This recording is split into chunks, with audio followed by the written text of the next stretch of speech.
Greetings, respected guests, and welcome to the Washington Center for the Performing Arts. Today's event is not intended to be partisan in any way. Sponsors for this event include Oli Arts Magazine, Browser's Books, the Northwest Playwrights Alliance, TC Media, and the Washington Center for the Performing Arts. Over the course of the day, a variety of readers from our local government and community will be reading 30 minutes of materials from the document known as the Mueller Report. Each reader has been asked to present the material without commentary, and transitions between speakers will be very brief. When a reader comes to a section of text that has been redacted, they will indicate so by ringing a bell. We hope you find this information useful and enjoyable. First, the office determined that Russia's two principal interference operations in the 2016 U.S. presidential election, the social media campaign and the hacking and dumping operations, violated U.S. criminal law.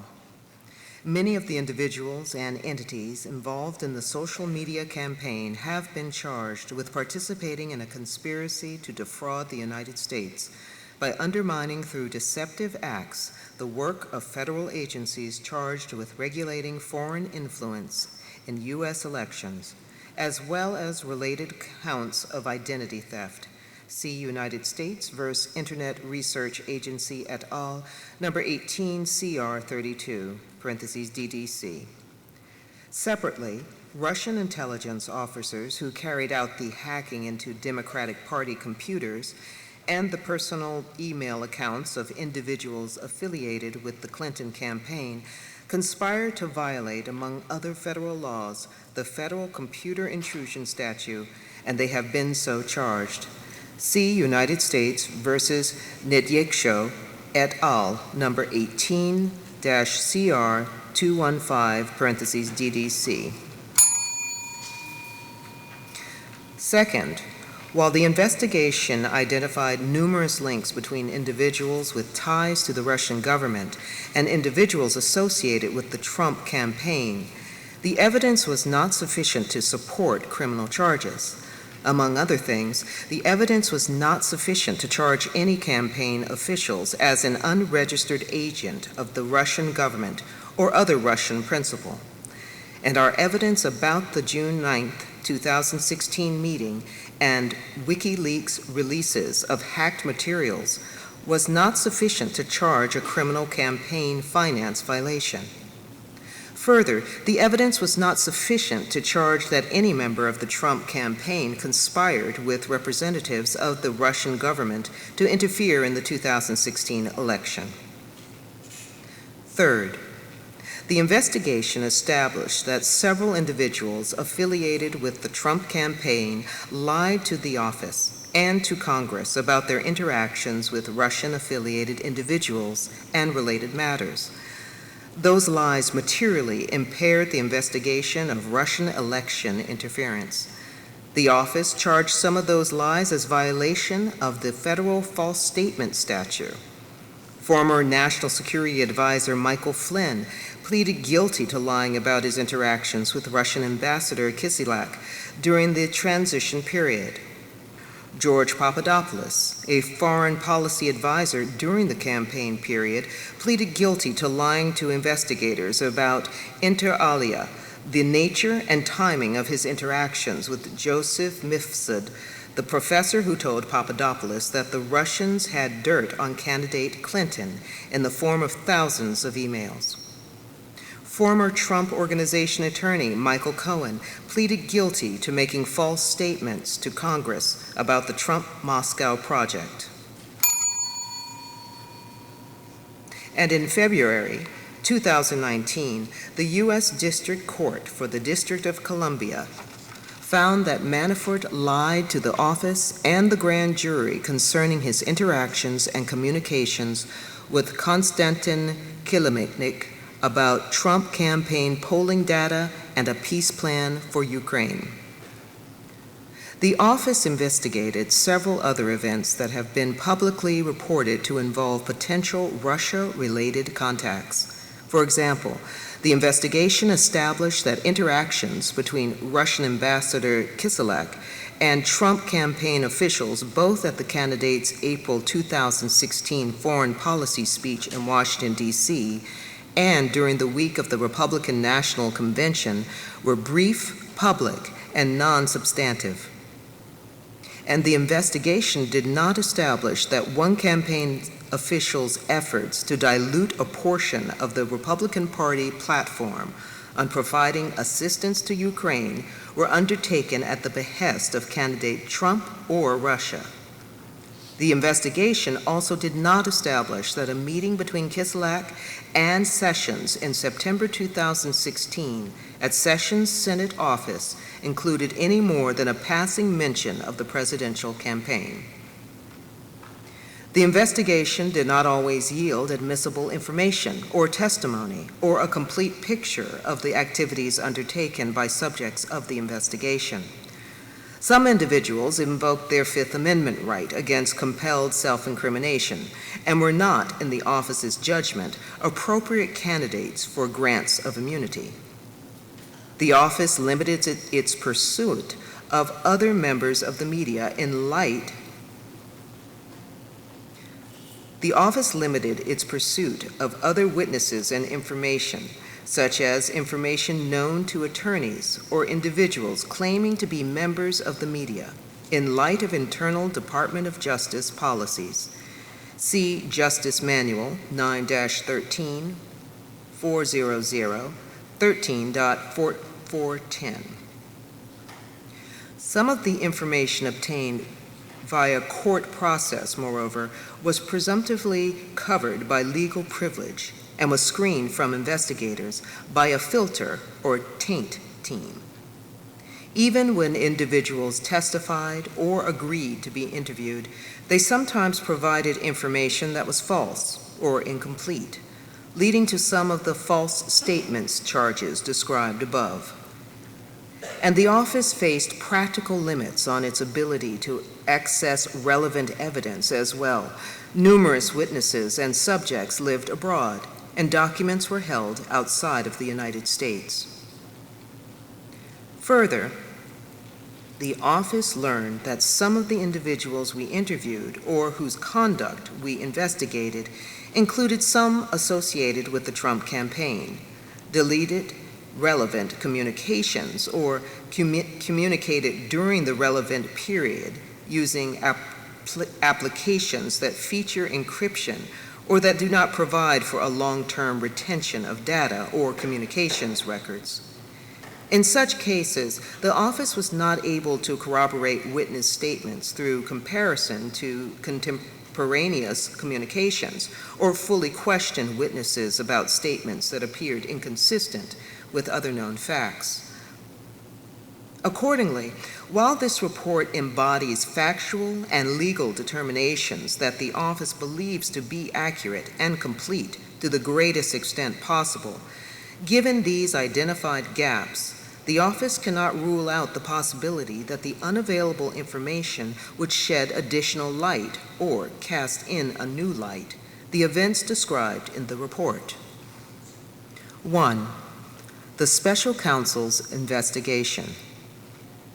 On May 17, 2017, Deputy Attorney Gerald Rod J. Rosenstein, then serving as Acting Attorney General for the Russia investigation, following the recusal of former Attorney General Jeff Sessions on March 2, 2016, appointed the Special Counsel to investigate Russian interference with the 2016 presidential election and related matters.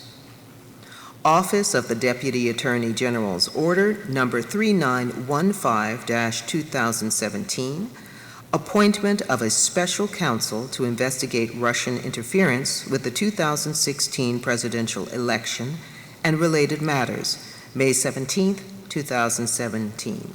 Appointment order.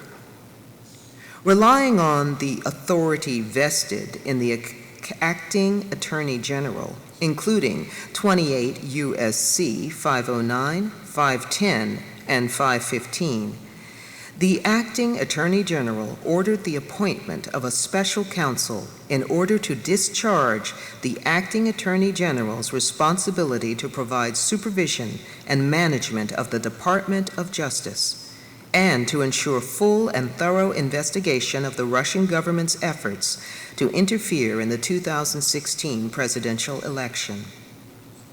Appointment Order, Introduction.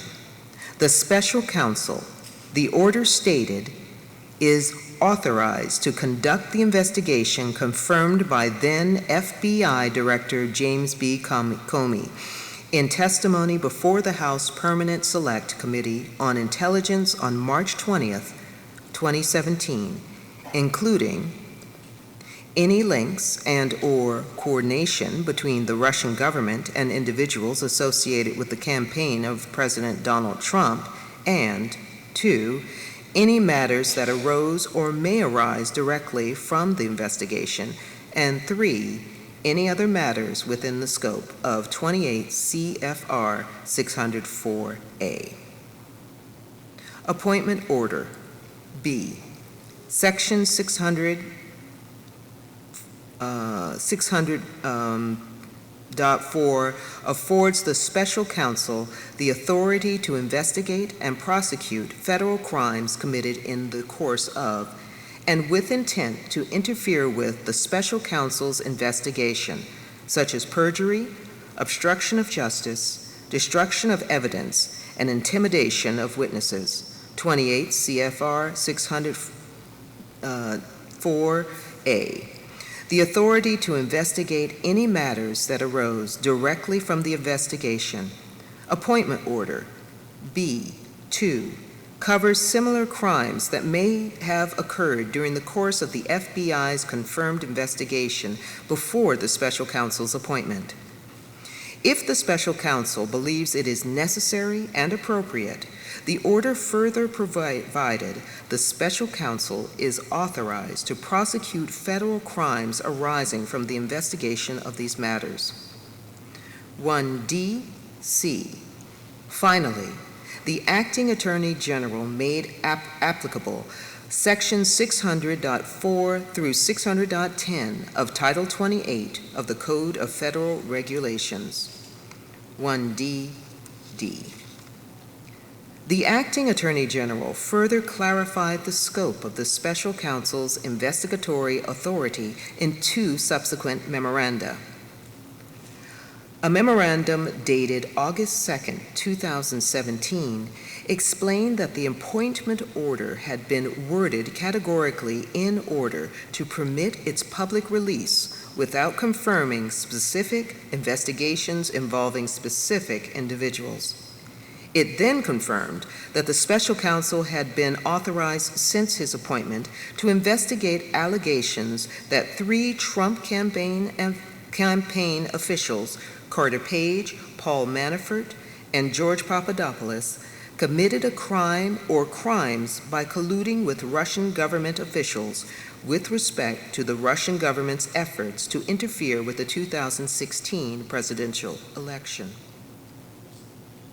The memorandum also confirmed the special counsel's authority to investigate certain other matters, including 2 additional sets of allegations involving Manafort, crimes arising from payments he received from the Ukrainian government, and crimes arising from his receipt of loans from a bank whose CEO was then seeking a position in the Trump administration. Allegations that Papadopoulos committed a crime or crimes by acting as an unregistered agent of the Israeli government, and 4 sets of allegations involving Michael Flynn, the former National Security Advisor to President Trump. On October 20th, 2017, the acting Attorney General confirmed in a memorandum the special counsel's investigative authority as to several individuals and entities. First, as part of a full and thorough investigation of the Russian government's efforts to interfere in the 2016 presidential election, the special counsel was authorized to investigate the pertinent activities of Michael Cohen, Richard Gates, Roger Stone, and Confirmation of the authorization to investigate such individuals, the memorandum stressed, does not suggest that the special counsel has made a determination that any of them has committed a crime. Second, with respect to Michael Cohen, the memorandum recognized the special counsel's authority to investigate, leads related to Cohen's establishment, and use of Essential Consultants, LLC, to inter alia receive funds from Russian-backed entities. Third, the memorandum memorialized the special counsel's authority to investigate individuals and entities who were possibly engaged in jointly undertaken activity with existing subjects of the investigation, including Paul Manafort. Finally, the memorandum described an FBI investigation opened before the special counsel's appointment into allegations that then Attorney General Jeff Sessions made false statements to the United States Senate and confirmed the special counsel's authority to investigate that matter. The special counsel structured the investigation in view of his power and authority to exercise all investigative and prosecutorial functions of any United States attorney. 28 CFR 600.6. Like a U.S. Attorney's Office, the Special Counsel's Office considered a range of classified and unclassified information available to the FBI in the course of the office's Russia investigation. And the office structured that work around evidence for possible use in prosecutions of federal crimes, assuming that one or more crimes were identified that warranted prosecution. There was substantial evidence immediately available to the special counsel at the inception of the investigation in May 2017, because the FBI had, by that time, already investigated Russian election interference for nearly 10 months. The special counsel's office exercised its judgment regarding what to investigate and did not, for instance, investigate every public report of a contact between the Trump campaign and Russian-affiliated individuals and entities. The office has concluded its investigation into links and coordination between the Russian government and individuals associated with the Trump campaign. Certain proceedings associated with the office's work remain ongoing. After consultation with the Office of the Deputy Attorney General, the office has transferred responsibility for those remaining issues to other components of the Department of Justice and FBI. Appendix D lists those transfers. 2 district courts confirmed the breadth of the special counsel's authority to investigate Russia election interference and links and/or coordination with the Trump campaign. See United States versus Manafort 312F, Supplement 3D 60, 79 to 83, DDC 2018. United States versus Manafort 321F, Supplement 3D 640, 650 to 655, ED VA 2018. In the course of conducting the investigation, the office periodically identified evidence of potential criminal activity that was outside the scope of the special counsel's authority, established by the acting Attorney General. After consultation with the Office of the Deputy Attorney General, the office referred to the evidence to appropriate law enforcement authorities, principally other components of the Department of Justice, and to the FBI. Appendix D summarizes those referrals. To carry out the investigation and prosecution of the matters assigned to him, the special counsel assembled a team that at its high point included 19 attorneys, 5 of whom joined the office from private practice, and 14 on detail or assigned from other Department of Justice components. These attorneys were assisted by a filter team of department lawyers and FBI personnel who screened materials obtained via court process for privileged information before turning those materials over to investigators, a support staff of 3 paralegals on detail from the department's antitrust division, and an administrative staff of 9 responsible for budget, finance, purchasing, human resources, records, facilities, security, information technology, and administrative support. The special counsel's attorneys and support staff were co-located with and worked alongside approximately 40 FBI agents, intelligence analysis, forensic accountants, a paralegal, and professional staff assigned by the FBI to assist the special counsel's investigation. Those assigned FBI employees remained under FBI supervision at all times. The matters on which they assisted were supervised by the special counsel. During its investigation, the office issued more than 2,800 subpoenas under the auspices of a grand jury sitting in the District of Columbia, executed nearly 500 search and seizure warrants, obtained more than 230 orders for communications records under 18 U.S.C. 2703D, obtained almost 50 orders authorizing use of PIN registers, made 13 requests to foreign governments pursuant to mutual legal assistance treaties, and interviewed approximately 500 witnesses, including almost 80 before a grand jury. From its inception, the office recognized that its investigation could identify foreign intelligence and counterintelligence information relevant to the FBI's broader national security mission. FBI personnel who assisted the office established procedures to identify and convey such information to the FBI. The FBI's Counterintelligence Division met with the office regularly for that purpose for most of the office's tenure. For more than the past year, the FBI also embedded personnel at the office who did not work on the special counsel's investigation, but whose purpose was to review the results of the investigation and to send in writing summaries of foreign intelligence and counterintelligence information to FBI HQ and FBI field officers.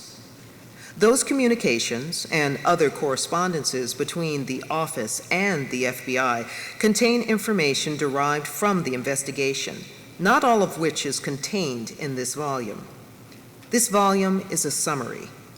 It contains, in the office's judgment, that information necessary to account for the special counsel's prosecution and declination decisions and to describe the investigation's main factual results. 2. Russian Active Measures social media campaign. The first form of Russian election influence came principally from the Internet Research Agency, LLC, IRA, a Russian organization funded by Yevgeny Viktorovich Prigozhin and companies he controlled, including Concord Management and Consulting, LLC, and Concord Catering, collectively Concord. The IRA conducted social media operations targeted at large U.S. audiences with the goal of sowing discord in the U.S. political system. These operations constituted active measures, a term that typically refers to operations conducted by Russian security services aimed at influencing the course of international affairs. The IRA and its employees began operations targeting the United States as early as 2014. Using fictitious U.S. personas, IRA employees operated social media accounts and group pages designed to attract U.S. audiences. These groups and accounts, which address divisive U.S. political and social issues, falsely claimed to be controlled by U.S. activists. Over time, these social media accounts became a means to reach large U.S. audiences. IRA employees traveled to the United States in mid-2014 on an intelligence-gathering mission to obtain information and photographs for use in their social media posts. IRA employees posted derogatory information about the number of candidates in the 2016 U.S. presidential election. By early and mid-2016, IRA operations included supporting the Trump campaign and disparaging candidate Hillary Clinton. The IRA made various expenditures to carry out those activities, including buying political advertisements on social media in the names of U.S. persons and entities.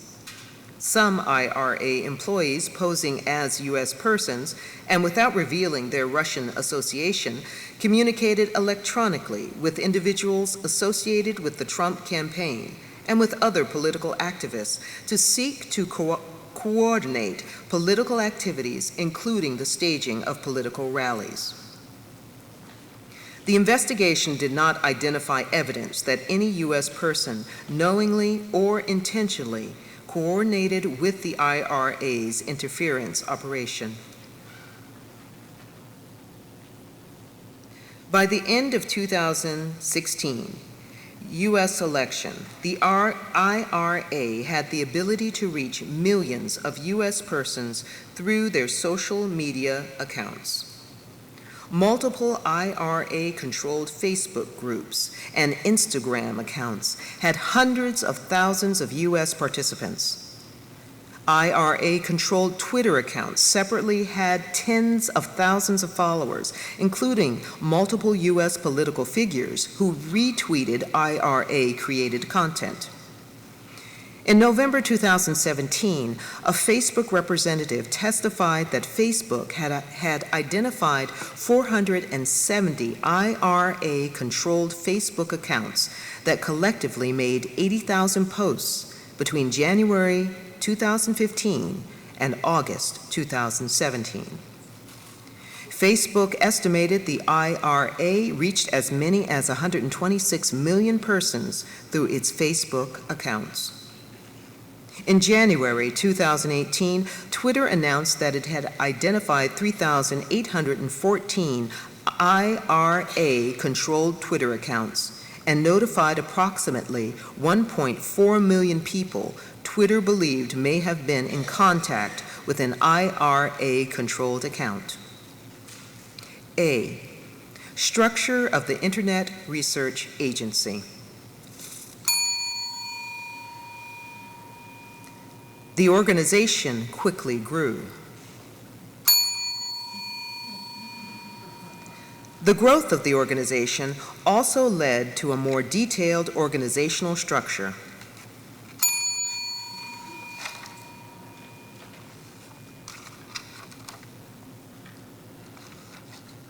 Two individuals headed the IRA's management, its general director, Mikhail Bystrov, and its executive director, Mikhail Burchik. As early as the spring of 2014, the IRA began to hide its funding and activities. The IRA's U.S. operations are part of a larger set of interlocking operations known as Project Lakta. B. Funding and oversight from Concord and Prigozhin. Until at least February 2013, Yevgeny Viktorovich Prigozhin and two Concord companies funded the IRA.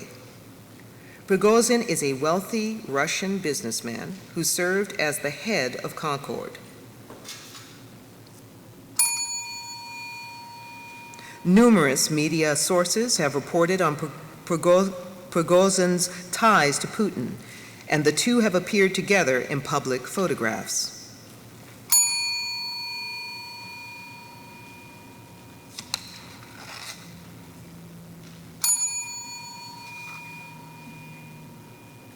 IRA employees were aware that Prigozhin was involved in the IRA's U.S. operations. In May 2016, IRA employees claiming to be U.S. social activists and administrators of Facebook groups recruited U.S. persons to hold signs, including one in front of the White House that read, "Happy 55th birthday, dear boss," as an homage to Boghossian, whose 55th birthday was on June 1st, 2016.